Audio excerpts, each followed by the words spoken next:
Today on The Joy of Editing, it's the graduated fog filter found in Nic 8 Color Efex. Stay tuned.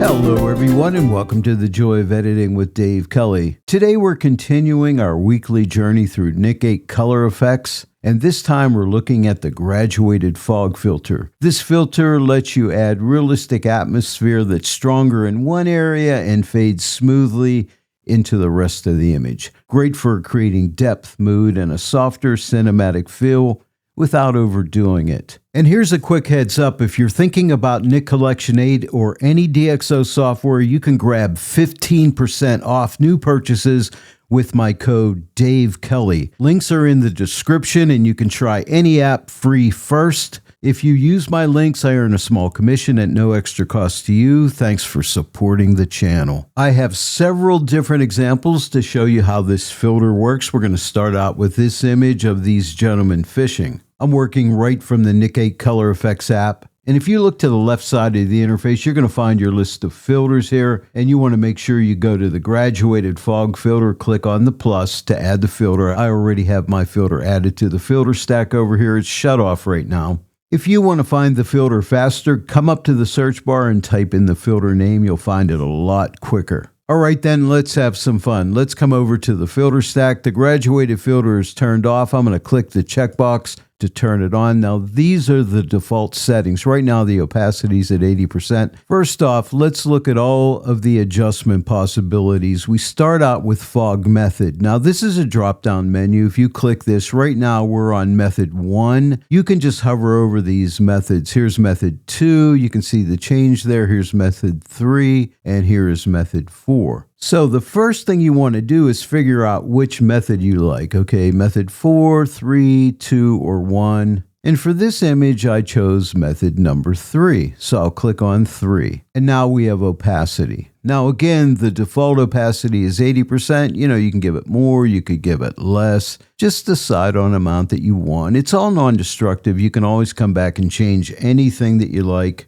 And for this image, let's start out around here, like around 59%. And then we have blend. Blend is the transitional area. Let's take it the whole way off so you can see that is where the fog ends right there. We'll come back to that in a sec, but let's go to vertical shift. So vertical shift lets you shift this vertically. You can fill the entire image, or you could back it off. And for this image, I want that fog to be maybe right about in this area right here. And now the next thing I do after I do the vertical shift is adjust the blend. I wish they put the blend after the vertical shift. Oh well, this is the way they've done it. Now we're just going to blend it and smooth out that transition in there. Maybe somewhere, I don't know, maybe right about there. Now we can come back to opacity. Do we want less? Do we want more? I don't know. I think somewhere right around there. It looks like a nice foggy morning or evening. And then we have a rotation. Right now we're at 180-degree rotation. So basically it's a flat horizontal transition where the fog begins and ends. Or you could rotate it this way. You have a full 360-degree arc that you can rotate your fog. So that's nice.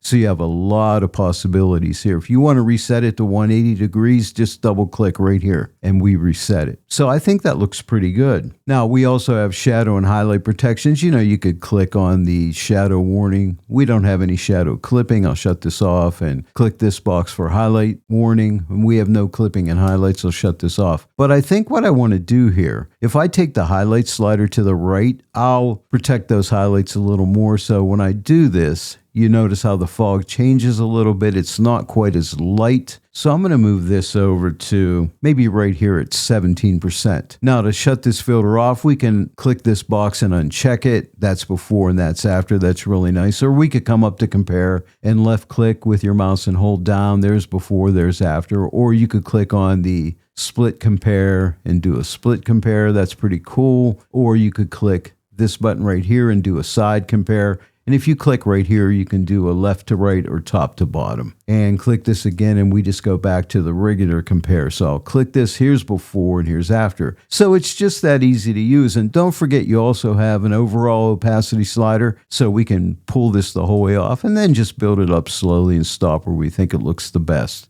but I'm going to leave this up at 100%. I think that looks really nice. Again, here is the before, and even on the before, there is some fog back here, and now I'll click this box again, and here's the after, but now we have a lot more fog in there. We have a lot more drama. It's a more dramatic looking image. Now let's move on to another example. Here's our next example, a black and white image, and I think some fog out there in the water and the rocky area out in here should look really cool in this image. I love adding fog to a nice moody black and white scene like this, and we can add some more mood into here with the fog. I'll go ahead and turn the filter on by clicking on the checkbox. Now this is the default setting, and as you can see, that fog looks really nice in there. First off, let's pick a method. Right now we're on method 1, here's method 2, here's method 3, here's method 4. For this image, I decided to use method 2, so I'll click method 2. Now we could give it more fog or less. I want a little less, and I think I want to go to right there, 74%. Let me take the blend. I always like to take this the whole way off. And we can see the end of the fog is right around in here. We can adjust the vertical shift. And I think I want the vertical shift like right here at 55%. And you know, for the blend, we could give it some blend, but I don't want to. I want to leave that blend right there at 0%. I think that really works out. So the fog just sits right in here. And I like the way it's transitioning anyway, so I think it looks really cool. Now, as far as rotation, I want it to be nice and horizontal, just the way it is. So I won't touch rotation. And as far as shadows and highlights, I think they're good. We could click the shadow warning to see if we have any shadow clipping, and we don't. I'll shut this off. I'll turn on the highlight clipping, and there's no highlight clipping. Now look at the fog back in this area. I'll move the shadow slider to the right.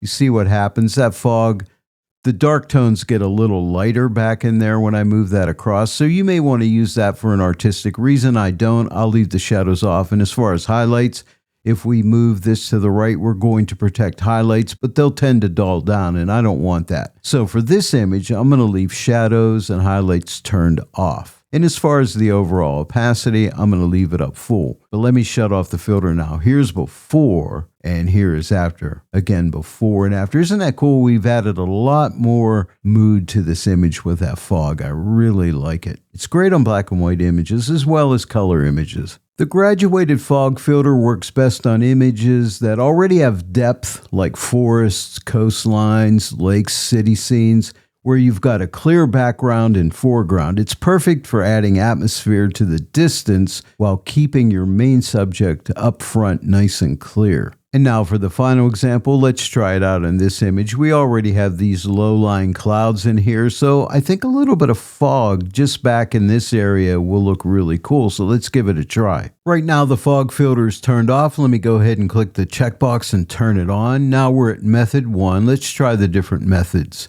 Method 1, 2, 3, and 4. This time I think I'm going to go with method 1, so let's click on method 1. Now, way too much fog, so let's take the opacity the whole way off and just build it up slowly and stop. Let your eye guide you where you think it looks the best. And I think I'll start out right here at 25%. Now, I always like to take the blend off, so let's take it the whole way off, and we can see right here at 50%, we are splitting right through the middle of the image there with a fog. We are at 180-degree rotation, so the horizontal line is straight across here, which is what I want for this image. Now, let's work in the vertical shift. Let's move it to the right. See, we could take it the whole way down, but I think in this case, I want it to be right here at 62%, so the fog ends like right around this area, right in here.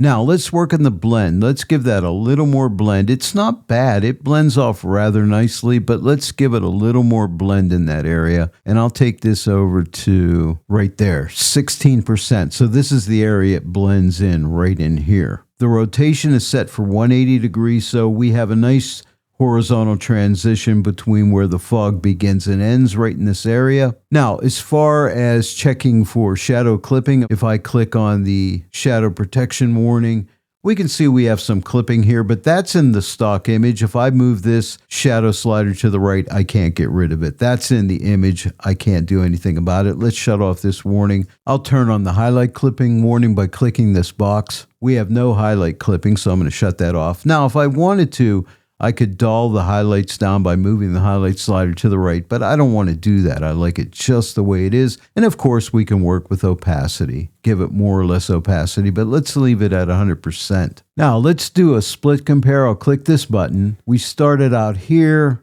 which is a really cool image, and we end up here, just adding some nice fog to this image, just adding more mood into the image. You know, when you want to add some mood, some fog to your image, go for the graduated fog filter. I really hope you try out this filter in your workflow and see if adding some fog to some images can really help. Well, there it is, everyone. That was the graduated fog filter found in Nick 8 Color Efex. If you enjoyed today's tutorial, please give it a like and share it with your friends. And if you're not yet a subscriber to my channel, please subscribe. Click the bell notification icon. Click all so that you'll receive all notifications. And then every time I upload a new tutorial, you'll get notified about it. I want to thank each and every one of you for joining me today in the Joy of Editing with Dave Kelly, and I will see you all right here next time. But until then, happy editing.